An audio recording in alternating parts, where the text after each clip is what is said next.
Moment is all that I've been dreaming of. Well, focus. Somewhere I feel it in my soul.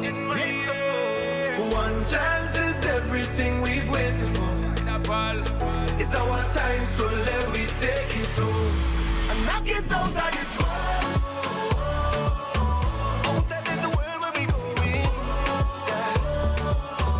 Out of this world, yeah. Out of this world where we going. So come on, let me Waiting and anticipating just to get a chance so we can be great kings. That time now wasting, no more debating. Today, our future creating. Here when we stating, we want the rating. Open a pray, enough deliberating. No plating. Well, that's exactly what the tournament was, out of this world. And now it's all over with one team standing high and mighty. India are once again T20 champions of the world after beating South Africa by 7 runs in the final encounter on Saturday at the Kensington Oval in Barbados.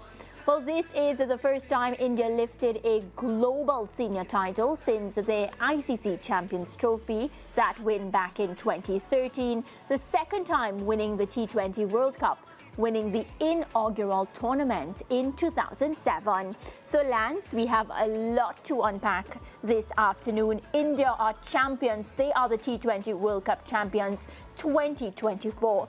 And I have to start by saying, if anybody thinks that India was not deserving of this title, they would be really wrong, because from start to finish, they were very dominant. Yeah, and they got 6 players on the team of the tournament as well, in an Yes. 11-man team. So that tells you about how many of their players were so much a part of the success that they've had. But I think they've waited too long to win this T20 World title. They won the first one in 2007, and they have been the best white ball team in the world for a couple of years now. So I think they are deserving of the title from that standpoint. But credit to South Africa, who made them sweat on Saturday, because Yes. it wasn't a straightforward victory by any means. In fact, there were points in the game that South Africa looked as if they would have nailed it. And it was Bumrah coming back into the attack with a vital wicket that swung the pendulum back in India's favour. And that was the Surya Kumar catch on the boundary as well. Yeah. At the time that it happened were key moments for India, coming at a time when the game had been slipping away from them. I feel sympathy for South Africa, who were shattered because they played well enough to win this tournament. There's no question about it.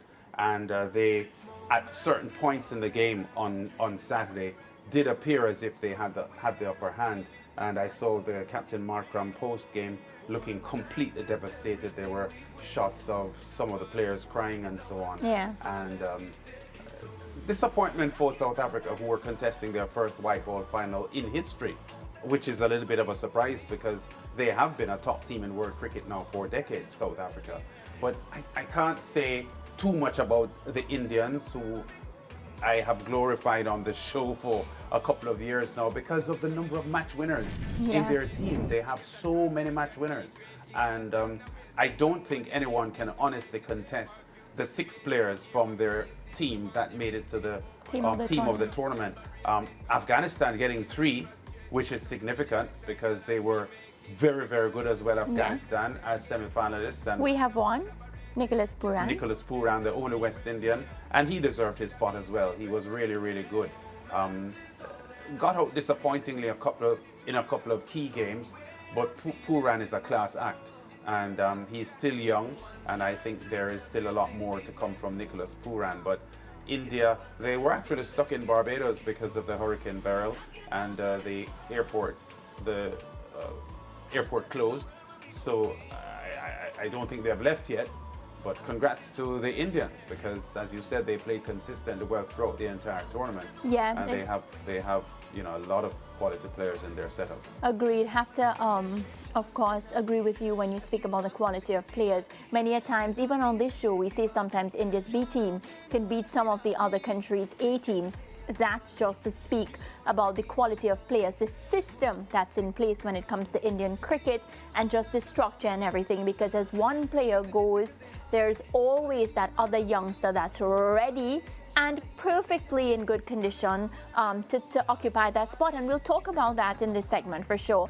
Because of this, Lance, you know, Virat Kohli stepping up to the party. We did we did discuss this show after show. When will we see a Virat Kohli knock? We got that in the final, and it came at the perfect time. A story, a fairy tale ending to his story, because of course at the end of everything he said that he's going to retire from international cricket. Then Rohit Sharma T20 cricket. Yeah, I think he'll continue with Test cricket. Yeah. Right, T20 international cricket. Rohit Sharma came and said the same thing. Then afterwards, Ravindra Jadeja with his social media post. So it is a fairy tale ending. Happy to see Virat Kohli getting what he deserved. Yeah, and I want to point out as well that for two Indian players in particular, Rishabh Pant and Hardik Pandya, they have had a rough past year and a half. Yeah. Pandya has been heavily criticized in India, his former team Mumbai Indians, and he had fallen out with them, and he was booed a lot. Yeah. He had lost the IPL? support. Yeah, he had lost a lot of support from the Indian fans, but that last over by him on Saturday. Top stuff. Yeah, was pretty solid, and I'm happy for him. And I remember the car crash that Rishabh Pant was involved in the previous year, and there was a point at which it was uncertain if he would regain his fitness and his conditioning to come back. There's Pandya in tears because he has gone through a lot, and he had to be mentally tough and had to display a lot of self-assurance and confidence to be able to deliver in the way that he did, because that was a superb final over, and it's not easy to bowl those death overs, more so in a final that had seesawed so much.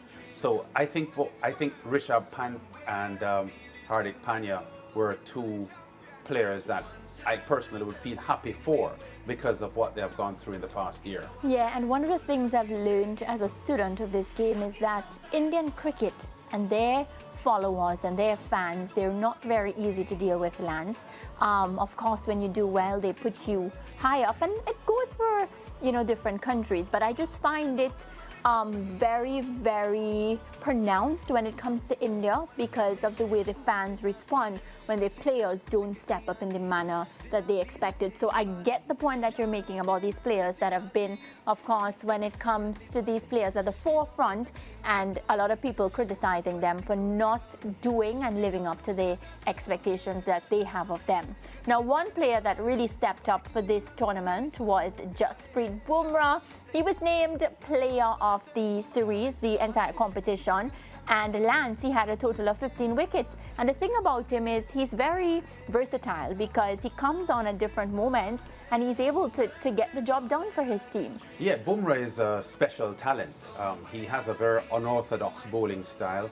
And because of that, it's very difficult sometimes for batsmen to read him. One of his strengths is his ability to bowl Yorkers at will, because Yorkers are devastating in any form of cricket, Test cricket, 50-over cricket, or T20 cricket. But it is such an important tool in T20 cricket because of how short the game is and how necessary it is for you to contain the batsmen and prevent them from scoring. And it's pretty difficult to score from Yorkers, especially if you get them right where they're supposed to be. Occasionally a batsman will dig it out and get a bit of an edge, and the ball squeezes past the wicket keeper and goes for a boundary. So there are times when a Yorker doesn't get the desired result. But he bowls them at will, and he has this technique as well where he goes wide of the wicket and delivers wide of the wicket. He bowls in swingers, out swingers. You name it. He just has all the tools. When I said he has an unorthodox style of bowling. So as a batsman, it is sometimes very difficult to read his deliveries. But as I said, one of his biggest weapons and one of the things he's so adept at is bowling Yorkers at will. And there are not many fast bowlers in world cricket who bowl Yorkers at will. And he does that, and that is part of the reason why he's so successful. And I don't think, well, I'm not saying there weren't other genuine contenders for the player of the tournament, because there were. The Afghanistan pacer Farooqi, I thought. You had a lot of time for him. Boy, he was tremendous as well.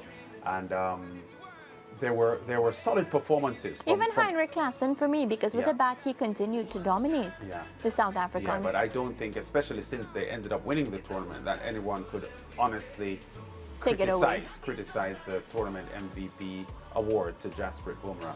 And again, he's another of the Indian players who straddles all three formats of the game: T20, 50 over cricket, and Test cricket, and he's just as lethal in each of them. Yeah. So finally, India getting a title that they should have won more times than 2. So they have now joined the small group of teams, including the West Indies, to have won the T20 World Cup twice. Yeah, a quick word before we wrap up this segment on coach Rahul Dravid. His last as the coach, because he also will be, well, he stepped down. He's no longer the coach of the T20 international team. Lance, a lot of credit has to go to him, a former player who would have made his impact in his days. Then, of course, the respect he would have earned through playing translated when it came to this team. So for me, I think India is going to look a bit different now. No Rohit Sharma, no Virat Kohli, no Ravindra Jadeja, although he didn't really play that much. No coach. What do you think? A new era of Indian cricket? Yeah, but as we've said before on the show, that they have such a proliferation of talented cricketers that I think just waiting. The replacements will slot in and do quite well. But you mentioned Rahul Dravid, himself a former superstar in his playing days, and the players spoke very glowingly of him. Each time the players spoke about Rahul Dravid, they had good things to say about their coach. So it was a sort of chemistry that worked well for the Indian setup. And I think he has done a fabulous job. And as you said, it's a transition period now for the Indians, because they'll have to have a new coach and they'll have new players in. But whoever these new players are, I can guarantee you they're going to be just as good or even better. They're going to be high quality players. We saw them in the IPL. And as we have mentioned on the show before, there are a lot of players who struggle to get into the India team who would easily walk into any other team in world cricket. So I think that narrative will be tested in the coming year. Any idea who will be the new coach before we wrap? I'm not too sure, no. But you're the biggest Indian supporter now. And I'm an Australian cricket fan. The producer says Yuvraj Singh. All right, well, we'll leave it there, but time will tell, because they have competitions very, very soon. I think their next assignment will be when, Lance? I think it's they July. have a T20 series coming up in a couple of weeks. Tour of Sri Lanka, July 27. So we'll know very soon who that new coach will be. Viewers, we're going to wrap up this segment. We're going to take a quick break, and when we come back, we have a lot more in store for you. Stay with us. Somewhere I feel it in my soul. One chance is everything we've waited for. It's our time, so let me take it home and knock it out of this world.